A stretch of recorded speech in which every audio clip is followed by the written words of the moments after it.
होत आहे की संयुक्त शिवजयंती 16 जन्मकाळ 16 बांबोडे या कमिटीच्या वतीनं शेवटच्या दिवशी कोणता कार्यक्रम आयोजित करायचं या संदर्भामध्ये काही कार्यकर्त्यांनी विचारणा केली असता अगदी 1.5 दिवसामध्ये हा कार्यक्रम या ठिकाणी आम्ही आयोजित केला आणि इतका भरपूर प्रतिसाद इतक्या 1.5 दिवसामध्ये मिळाला।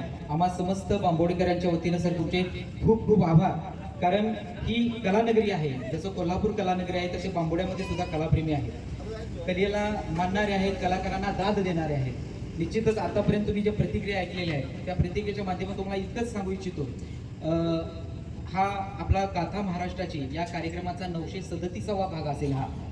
आणि आम्हा तमाम बांबोडेवासियांच्या वतीनं तुम्हाला एक विनंती करतो की ज्यावेळी तुमचा 1000वा प्रयोग असेल, आज हे मैदान आपल्याला कमी पडलेलं आहे। 1.5 दिवसामध्ये आम्ही इतकी माणसं बोलवू शकलो नाही, परंतु आमच्या बांबोड्यामध्ये बाजारपेठेमध्ये जवळजवळ 5000 लोक बसतील अशी व्यवस्था आहे।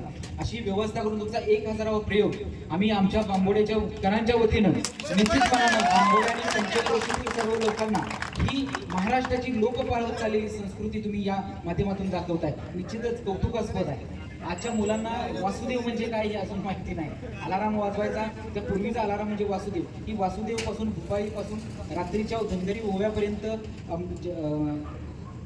जेजुरी किंवा अंबाबाई ही सगळी जी महाराष्ट्राची संस्कृती आहे तुम्ही या ठिकाणी एकाच ठिकाणी आम्हाला दाखवली। आणि जाता शिवरायांचा तो पावनपिंडीचा जो अतिशय चांगल्या पद्धतीने आपण या ठिकाणी सादरीकरण केलेला आहे। बांबोड्यामध्ये पहिल्यांदाच अशा प्रकारचा हा कार्यक्रम आले आणि प्रथमच तुम्ही आमच्या विनंतीला मान दिला आणि 1.5 दिवसामध्ये तुमचं नियोजन पुढे ढकलून खरं तर गेल्या वर्षीचा आपण कार्यक्रम आणायचा होता, परंतु गेल्या वर्षी तुमच्या तारीख मिळाली नाही। यावर्षी सुदैवानं तुम्ही आम्हाला तयार झाला। पुन्हा एकदा मी आमच्या गावकऱ्यांच्या वतीने तुमचं खूप खूप असा आभार मानतो आणि तुम्ही करत असलेल्या कार्यास तुमच्या प्रबोधनास आमच्या समस्त गावकऱ्यांच्या हार्दिक शुभेच्छा देतो। धन्यवाद।